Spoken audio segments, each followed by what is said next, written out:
Hi friends, welcome back to our channel crazy sisters. ఇవాళ మన వీడియోలో వెనీలా ఐస్ క్రీమ్ ఎలా ప్రిపేర్ చేసుకోవాలో చూసేద్దాం. అండ్ ఫస్ట్ అయితే దీనికి కావాల్సిన ఇంగ్రీడియంట్స్ అండ్ మేకింగ్ ప్రాసెస్ ఏంటో చూసేద్దాం.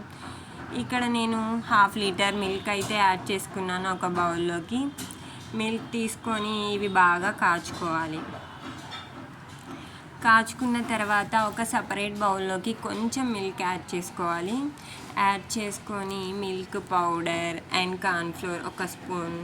మిల్క్ పౌడర్ అయితే మనకి బయట కిరాణా షాప్స్లో దొరుకుతుంది. ఒక 10 రూపీస్ ప్యాకెట్ అయితే సరిపోతుంది. ఈ 1/2 లీటర్ పాలల్లోకి 10 రూపీస్ మిల్క్ పౌడర్ అయితే సరిపోతుంది. సో 1 స్పూన్ కార్న్ఫ్లోర్ వేసుకొని బాగా కలుపుకోవాలి. ఉండలు లేకుండా నీట్గా వచ్చేంత వరకు కలుపుకోవాలి.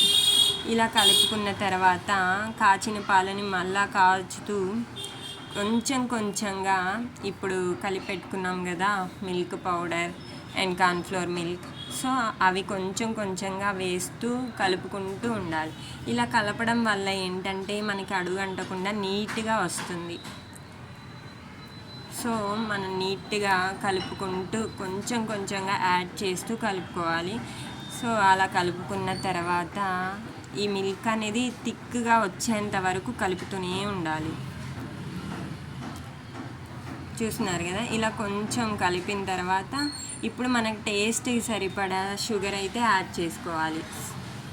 నేనైతే 1 కప్ షుగర్ అయితే యాడ్ చేశాను. సో ఇలా షుగర్ కూడా కలుపుతూ తిప్పుతూనే ఉండాలి మనకి థిక్గా వచ్చేంత వరకు. చూడండి, ఇలా దగ్గర పడిపోయింది కదా. ఇప్పుడు ఇంకా కొంచెం థిక్గా రావాలి. ఇలా థిక్గా వచ్చిన తర్వాత ఇప్పుడు మనం మిక్సీ జార్లోకి తీసుకోవాలి. తీసుకొని ఇది బాగా కొంచెమైనా ఉండలు ఉంటుంది కదా, సో అందుకని చెప్పేసి ఇలా మిక్సీ జార్లోకి తీసుకొని బాగా మిక్సీ పట్టుకోవాలి.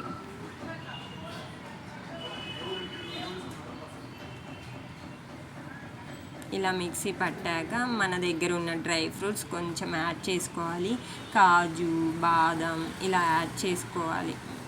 చూస్తున్నారు కదా, ఇక్కడ ఒక బౌల్లోకి నెయ్యి అయితే పోసేసుకొని ఈ కన్సిస్టెన్సీ అనేది దానిలోకి యాడ్ చేసుకోవాలి.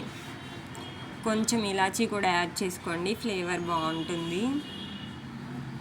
సో ఇలా యాడ్ చేసేసి దీన్ని మూత పెట్టేసి 6 అవర్స్ పాటు డీప్ ఫ్రీజ్లో పెట్టాలి. ఇలా డీప్ ఫ్రిడ్జ్లో పెట్టిన తర్వాత 6 అవర్స్ ఉంచేసి తీసేయాలి. ఐస్ క్రీమ్ అయితే రెడీ అయిపోయింది. చూడండి ఎంత చక్కగా వచ్చిందంటే, టేస్ట్ కూడా చాలా బాగుంది. తప్పకుండా మీరు కూడా ఒకసారి ట్రై చేసి చూడండి, చాలా బాగుంది. మనం బయట కొనుక్కునే ఐస్ క్రీమ్స్ అంతా హెల్దీ కాదు కదా, ఇట్లా ఇంట్లోనే ప్రిపేర్ చేసుకోండి. చాలా బాగుంది టేస్ట్ అయితే. ఒకసారి ప్రిపేర్ చేసి టేస్ట్ ఎలా వచ్చిందో కామెంట్ బాక్స్లో కామెంట్ చేయండి. Thanks for watching. Bye bye.